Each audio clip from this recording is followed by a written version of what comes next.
Hello everyone.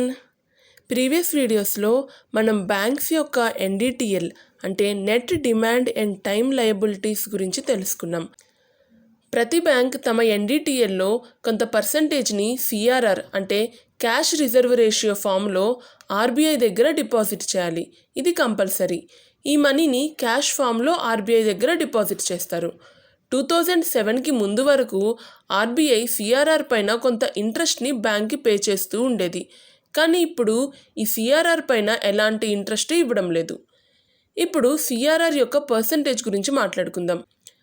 RBI act 1949లో సిఆర్ఆర్కి ఒక రేంజ్ని define చేశారు.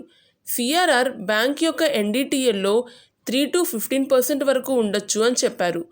RBI ఈ రేంజ్ని బేస్ చేసుకునే సిఆర్ఆర్ పర్సంటేజ్ని డిసైడ్ చేస్తుంది.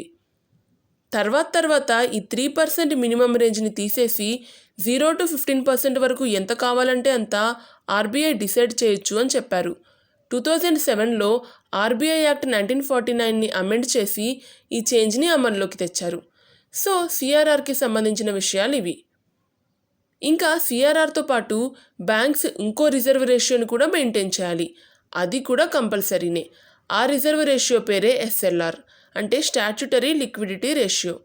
ప్రతి బ్యాంక్ తమ ఎన్డిటిఎల్లో కొంత పర్సంటేజ్ని gold, cash or government securities ఫామ్లో తన దగ్గర సేఫ్గా పెట్టుకోవాలి. బ్యాంక్ డిస్ట్రెస్ టైమ్స్లో యూస్ చేసుకోవడానికి కొంత మనీని ఇలా రిజర్వ్ చేస్తారు. ఫర్ ఎగ్జాంపుల్, ఒకేసారి చాలామంది కస్టమర్స్ బ్యాంక్ నుంచి మనీ విత్డ్రా చేయడానికి వచ్చారు అనుకోండి.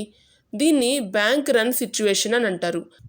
ఇలాంటి సమయంలో ఈ లిక్విడ్ అసెట్స్ని అమ్మి బ్యాంక్స్ తమ కస్టమర్స్ యొక్క డిమాండ్స్ని ఫుల్ఫిల్ చేయగలుగుతారు. ఎవరైనా మిమ్మల్ని బ్యాంక్స్ ఈ ఎన్డిటిఎల్ పోర్షన్ని గోల్డ్ ఆర్ గవర్నమెంట్ సెక్యూరిటీస్ కాకుండా ఇంకేమైనా అసెట్స్లో ఇన్వెస్ట్ చేయొచ్చా అని అడిగితే దీనికి ఆన్సర్ నో అని చెప్పాలి.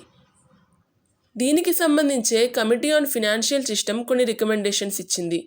వీటిని కూడా ఫర్దర్గా ఇదే వీడియోలో కవర్ చేసుకుందాం. ఓకే, ఇప్పుడు ఎస్ఎల్ఆర్ అండ్ సిఆర్ఆర్ని కంపేర్ చేద్దాం. ఎస్ఎల్ఆర్ రూపంలో పక్కకి పెట్టిన మనీని ఒక రకంగా ఇన్వెస్ట్మెంట్ అనే చెప్పచ్చు. బికాజ్ ఈ మనీని గోల్డ్ ఆర్ గవర్నమెంట్ సెక్యూరిటీస్లో ఇన్వెస్ట్ చేస్తారు. ఆబ్వియస్లీ టైంతో పాటు gold value, government securities value పెరుగుద్ది. సో ఎస్ఎల్ఆర్ రూపంలో పక్కకి పెట్టిన మనీ నుంచి బ్యాంక్ కొంత ఇన్కమ్ అర్న్ చేస్తుందనే చెప్పచ్చు. అండ్ సిఆర్ఆర్ ఏమో క్యాష్ రూపంలో ఆర్బీఐ దగ్గర ఉంది అండ్ దీనిపైన బ్యాంక్కి ఇంట్రెస్ట్ కూడా రాదు. ఓకే, ఇప్పుడు ఎస్ఎల్ఆర్ యొక్క పర్సంటేజ్ గురించి మాట్లాడుకుందాం. యాక్చువల్లీ ఆర్బీఐ యాక్ట్ 1949లోనే ఎస్ఎల్ఆర్కి కూడా ఒక రేంజ్ని డిఫైన్ చేశారు. 25% నుంచి 40% వరకు ఆర్బీఐ ఎస్ఎల్ఆర్ని డిసైడ్ చేయొచ్చు. తర్వాత 2007లో ఆర్బీఐ యాక్ట్ 1949ని అమెండ్ చేసినప్పుడు ఎస్ఎల్ఆర్ రేంజ్ని చేంజ్ చేసి 0 to 40% వరకు ఉండొచ్చు అని డిసైడ్ చేశారు. సో ఇప్పటి వరకు జరిగిన డిస్కషన్ చూస్తే 1949 నుంచి 2007 వరకు బ్యాంక్ తమ ఎన్డిటిఎల్లో 3 to 15% రేంజ్లో ఆర్బీఐ ఎంత డిసైడ్ చేస్తే అంత సిఆర్ఆర్ మెయింటైన్ చేయాలి.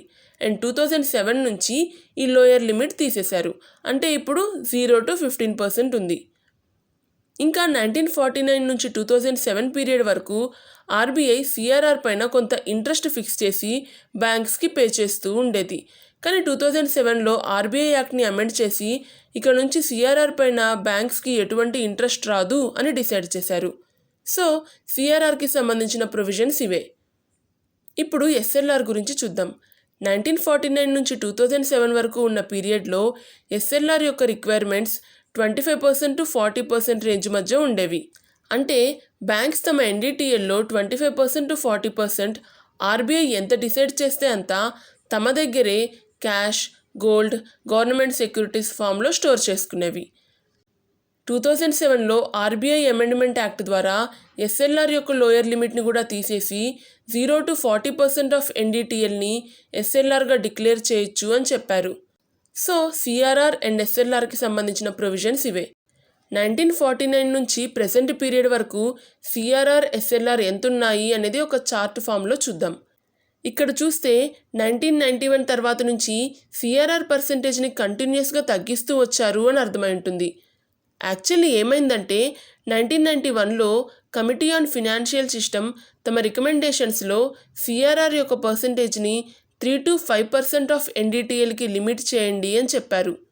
ఇందుకే 1991 తర్వాత నుంచి సిఆర్ఆర్ యొక్క పర్సంటేజ్ని గ్రాడ్యువల్గా తగ్గించే ప్రయత్నం చేశారు. ఇంకా ఈ కమిటీ ఆర్బీఐ తోటి మీరు అన్ని బ్యాంక్స్కి తమ సిఆర్ఆర్ బ్యాలెన్స్ పైన ఇంట్రెస్ట్ పే చేయండి అని కూడా చెప్పింది.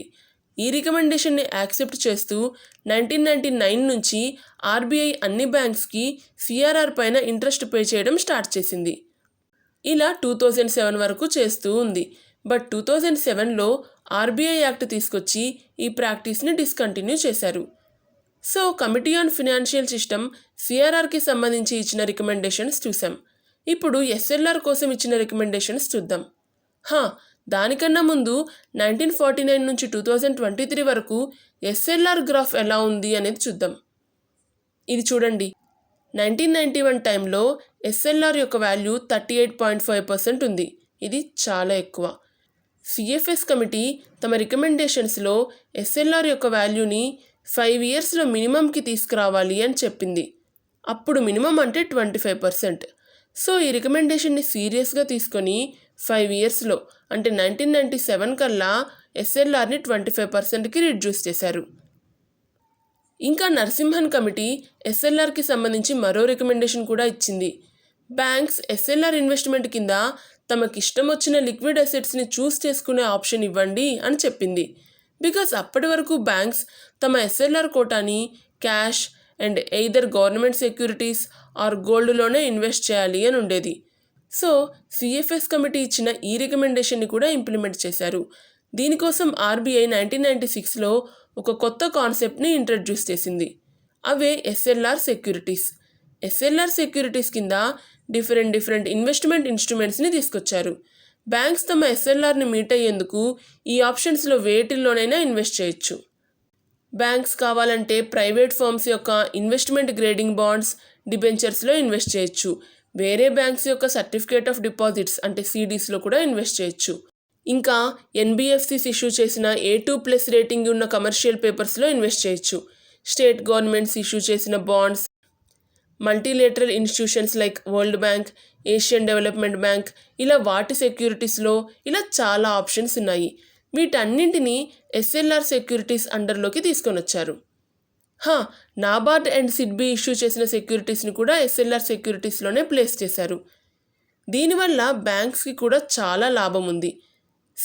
ఒక్కోసారి గవర్నమెంట్ సెక్యూరిటీస్ యొక్క ఇంట్రెస్ట్ రేట్స్ తక్కువ ఉంటాయి. ఇలా చాలా ఆప్షన్స్ ఇచ్చినప్పుడు బ్యాంక్స్ తమకి ఎక్కడైతే ఎక్కువ లాభం వస్తుంది అని అనుకుంటారో అక్కడ ఇన్వెస్ట్ చేస్తారు. దీనివల్ల ఆర్బీఐ ఇచ్చిన ఎస్ఎల్ఆర్ రిక్వైర్మెంట్స్ని మీట్ అయినట్లు ఉంటుంది, అలాగే ఎక్కువ ఇంట్రెస్ట్ కూడా సంపాదించవచ్చు. సో ఇక్కడ మనం గవర్నమెంట్ సెక్యూరిటీస్ని ఎస్ఎల్ఆర్ సెక్యూరిటీస్తో రీప్లేస్ చేయొచ్చు. ప్రెజెంట్ వాల్యూస్ చూస్తే సిఆర్ఆర్ వాల్యూ వచ్చి 4.5% అండ్ ఎస్ఎల్ఆర్ వాల్యూ 18%. బ్యాంక్ తమ ఎన్డీటీఎల్లో 4.5%ని సిఆర్ఆర్ ఫామ్లో అండ్ 18%ని ఎస్ఎల్ఆర్ ఫామ్లో ఉంచితే ఇంకా కస్టమర్స్కి లోన్ ఇవ్వడానికి ఎంత పర్సెంటేజ్ మిగులుతుంది? 77.5%. అంతే కదా. ఒకవేళ ఆర్బీఐ సిఆర్ఆర్ అండ్ ఎస్ఎల్ఆర్ రేట్స్ని కనుక పెంచితే బ్యాంక్స్ దగ్గర లోన్స్ ఇచ్చేందుకు ఎక్కువ మనీ ఉండదు. ఈ విధంగా ఆర్బీఐ బ్యాంక్స్ యొక్క లిక్విడిటీని అండ్ తద్వారా మన ఎకానమీలో ఇన్ఫ్లేషన్ని కంట్రోల్ చేస్తుంది. ఇప్పుడు కొంచెం జాగ్రత్తగా వినండి. కంట్రీలో ఎకనామిక్ గ్రోత్ పెంచాలి. ఇన్ఫ్లేషన్ అంటే ద్రవ్యోల్బణం అనేది బ్యాడ్ ఏం కాదు. ఒక ఎకానమీ గ్రో అవ్వాలంటే కొంత ఇన్ఫ్లేషన్ ఉండాలి. సో గ్రోత్ కావాలి అని చెప్పి ఆర్బీఐ మార్కెట్లో ఇన్ఫ్లేషన్ పెంచాలి అనుకుంటుంది. అప్పుడు సిఆర్ఆర్ అండ్ ఎస్ఎల్ఆర్ రేట్స్ని తగ్గిస్తుంది. అంతే కదా.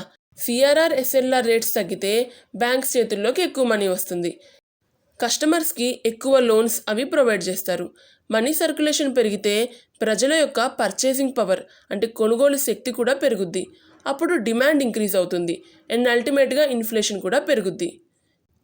సో ఈరోజు ఈ వీడియోలో మనం సిఆర్ఆర్ అంటే క్యాష్ రిజర్వ్ రేషియో గురించి, ఎస్ఎల్ఆర్ అంటే స్టాట్యుటరీ లిక్విడిటీ రేషియో గురించి తెలుసుకున్నాం.